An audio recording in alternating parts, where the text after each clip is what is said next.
Yo frérot, c'est ton gars sur Yascopo, j'espère que tu vas bien. Aujourd'hui, on se retrouve pour la review du chapitre 1001 de One Piece.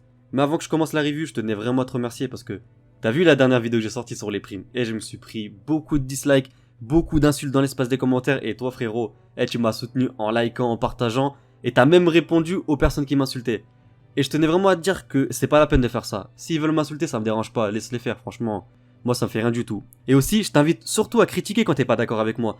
Parce que j'en ai vu beaucoup qui osaient pas trop être en contradiction avec mes propos. Et moi je tiens à te dire que ça me dérange pas du tout. J'ai toujours dit, je détiens pas la vérité absolue. Limite même, je préfère avoir des gens qui me disent là où j'ai tort. Et comme ça me permet justement de rectifier mes erreurs. Donc si vraiment t'es pas d'accord avec moi, n'hésite pas à le dire dans l'espace de commentaires. Moi t'inquiète pas, ça me dérange pas. Je sais très bien que j'ai tort dans beaucoup de trucs. Donc ça va justement me permettre de discuter avec toi. Et c'est vraiment le but de mes vidéos. C'est vraiment de parler avec vous. Donc frérot, n'hésite pas à critiquer quand tu sais que j'ai tort, tu vois. En tout cas, là, on va commencer la review et je vous dis, c'est parti. Déjà, concernant le chapitre, j'ai trop kiffé. Je sais pas si toi t'as aimé, mais moi, franchement, c'était vraiment lourd. Là, il y avait que du combat. Et vous avez vu dans les chapitres, de manière générale, dans tous les mangas, il y a toujours un moment où ça se bat et un moment où ça parle d'un truc ou un autre truc. Là, c'était vraiment focalisé que sur le combat. Il y avait vraiment pas autre chose. Concernant Kaido, il a insinué pour moi que Luffy faisait partie de l'élite. Et quand je te parle de l'élite, je te parle vraiment de l'élite. Genre, je te parle de Barbe Blanche, je te parle de Goldie Roger, je te parle de Shanks. Pour moi, Kaido, il a rangé Luffy au même niveau que ces personnages-là. Tu vois, c'est pour dire à quel point Luffy il est puissant. Concernant Kaido, j'avais été dégoûté à l'époque. Je sais pas si t'as été dégoûté, mais ils nous avaient présenté le personnage comme la créature la plus forte du monde. Et ensuite, après ça, ils nous ont dit qu'il avait subi 7 défaites et qu'il avait été capturé par la marine ou des ennemis au moins 18 fois. Et quand j'ai entendu ça, j'étais dégoûté. Je me suis dit, wow, en fait, il est faible. Et bon, ça, c'était ma pensée de l'époque, tu vois. Mais après, quand j'ai commencé à réfléchir, je me suis dit, ça dépend contre qui, et ça dépend où et quand surtout. Parce que s'il était vraiment jeune quand il a subi ses défaites, et qu'il considère ça comme des réelles défaites, on peut vraiment pas trop les prendre en compte. Après, je peux aussi rajouter un truc, c'est qu'il a pu perdre 7 fois contre la même personne, il a pu perdre 7 fois contre Goldie Roger, il a pu perdre 7 fois contre par exemple Rox, et par rapport à la marine qu'il a capturé au moins 18 fois, on peut penser à des personnages comme Garp et Sengoku, et donc là, je pense qu'on peut se dire que c'est complètement compréhensible. En tout cas, après le coup de poing de Luffy, vous vous doutez bien que Kaido il a répliqué, et il lui a mis un de ses coups de massue. Mais bizarrement là, il a pu se relever, je dirais pas sans trop de problèmes, mais voilà, il était vraiment moins amoché que la première fois. Et je trouve ça assez surprenant, parce que j'étais pas choqué quand Luffy l'avait réussi à blesser Kaido, parce qu'on savait que son entraînement, il consistait à maîtriser le Ryo afin de le blesser. Mais de le voir plus résistant qu'il n'était auparavant, ça, je vous cache pas, je m'attendais pas beaucoup. Et donc, peut-être, qui sait, qu'il a dû développer d'autres compétences et qu'on va voir à mon avis plus tard dans le combat. Et ce que je trouve bien avec ce combat, c'est que Luffy, il s'est pas seulement reposé sur le Ryo, il sait qu'il aura besoin du haki de l'observation afin d'esquiver les attaques de Kaido. Et donc, il a essayé de voir le futur grâce à son haki, et malheureusement, même s'il a vu le futur, il avait expliqué que son attaque elle était beaucoup trop rapide et qu'il avait pas réussi à l'esquiver justement. Et donc, je me dis peut-être que grâce à ce combat, non seulement Luffy va réussir à développer son haki d'armement à un autre niveau, parce que pour moi, je vous le dis, il peut encore plus développer son haki de l'armement. De plus, je reste persuadé que Luffy, il peut encore développer le haki d'observation. Parce que vous vous rappelez du combat contre Katakuri? Vous vous rappelez? Il avait essayé de voir le futur encore plus loin que celui de Katakuri. Et donc moi je pense, je te dis la vérité, que s'il arrive encore à développer ces deux types de haki durant son combat, il pourra peut-être avoir une chance face à Kaido. Et Luffy, en plus vous savez très bien que c'est le genre de personnage qui progresse en combattant. Et donc, s'il arrive à le faire, je pense que Kaido il aura vraiment mais vraiment beaucoup de soucis à se faire. Et là, on passe à l'information la plus importante de ce chapitre. Zoro, il maîtrise enfin le style du renard du feu. C'était la technique de Kinemon. Et qu'est-ce qu'il a réussi à faire avec cette attaque? Il a réussi à trancher Prométhée, vous vous rendez compte? Et en plus, Prométhée l'a dit, qu'il avait vraiment mal. Et comme on sait que Prométhée et Zeus y partagent l'âme de Big Mom, je me dis que via sa réaction, Zoro sera peut-être capable de vraiment faire mal à Big Mom, qui sait.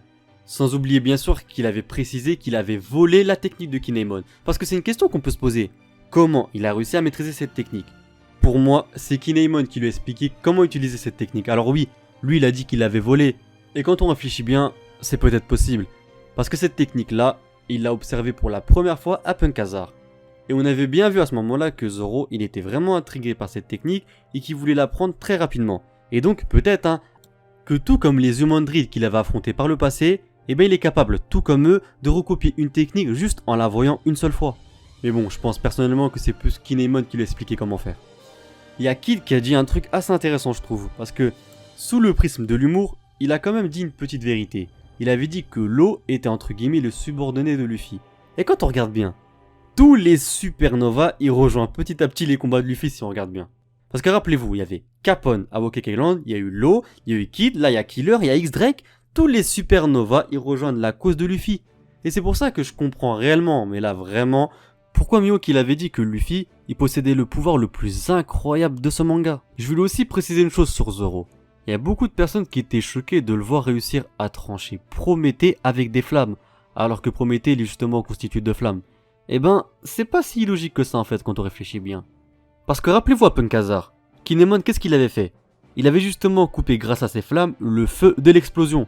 Et donc quand on sait ça, je me dis que c'est complètement normal en fait, de voir que Zoro il est capable grâce à cette technique de couper en deux Prométhée. Et j'ai vraiment kiffé quand on a vu la scène où Zoro il a remis son bandana. Vous savez très bien, de toute façon j'ai pas besoin de vous le dire que quand il fait ça, c'est vraiment pas pour rien. Quand il utilise son bandana, c'est qu'il va faire du sale. Bon, après c'est peut-être qu'un détail pour certains, mais moi, je trouve qu'il a vraiment plus de flow comme ça.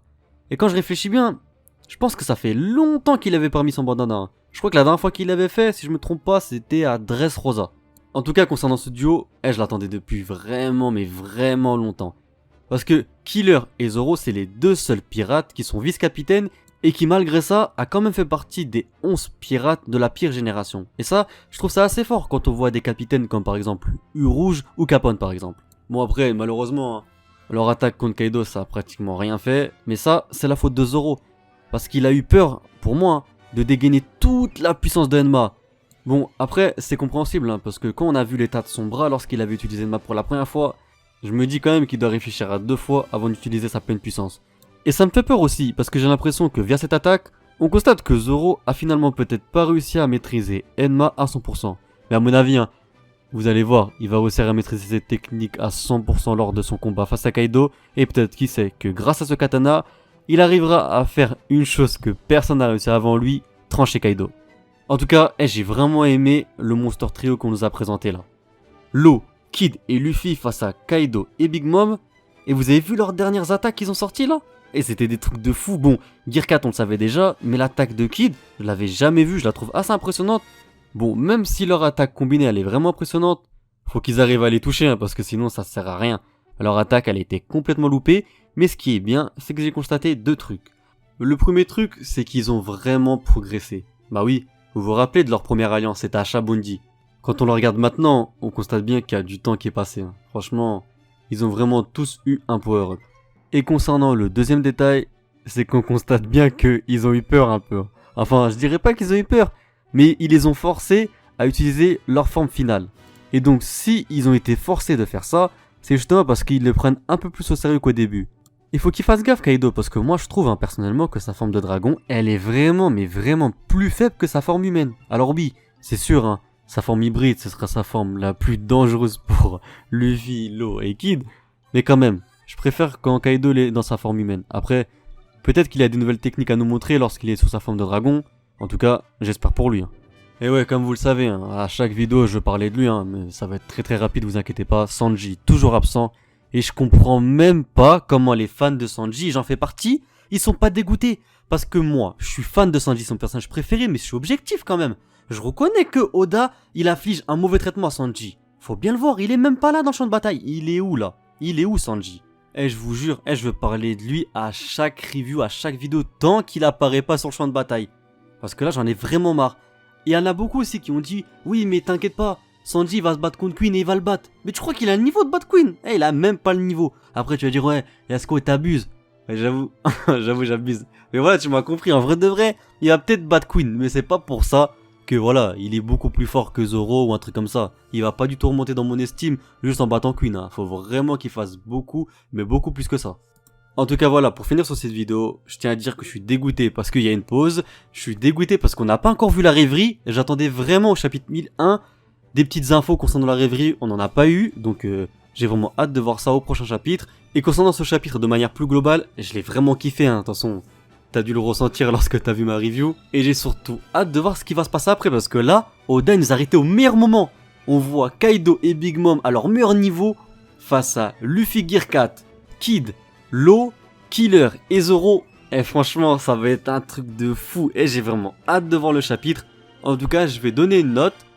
Ça va être un petit 7 sur 10. Ouais, je vais lui donner 7 sur 10 parce qu'il y a beaucoup d'actions, j'ai vraiment aimé. Je t'invite aussi à me mettre ta note dans l'espace de commentaires, c'est vraiment important. Et moi, avant de finir cette vidéo, je tenais à installer un nouveau truc. En fait, ce que je vais faire là, c'est que je vais te dire un mot à écrire. Comme ça, je veux savoir si t'as vu ma vidéo jusqu'à la fin. Et donc, le mot que tu dois écrire pour me prouver que t'as vu toute la vidéo, c'est pirate. T'écris juste pirate, hein. Comme ça, je comprendrai que t'as vu toute la vidéo et que t'es un vrai frère. Ou une vraie sœur. En tout cas, voilà. Cette vidéo est d'ores et déjà terminée. J'espère sincèrement qu'elle t'aura plu. Si c'est le cas et c'est vraiment important, faut que tu me suives sur tous mes réseaux. Je suis vraiment actif sur Twitter et Instagram. Je compte aussi sur toi pour t'abonner, à activer la petite cloche de notification, c'est vraiment important, et à partager un maximum cette vidéo. Je compte vraiment sur toi. Moi, je te dis à très bientôt pour de prochaines vidéos. Jana!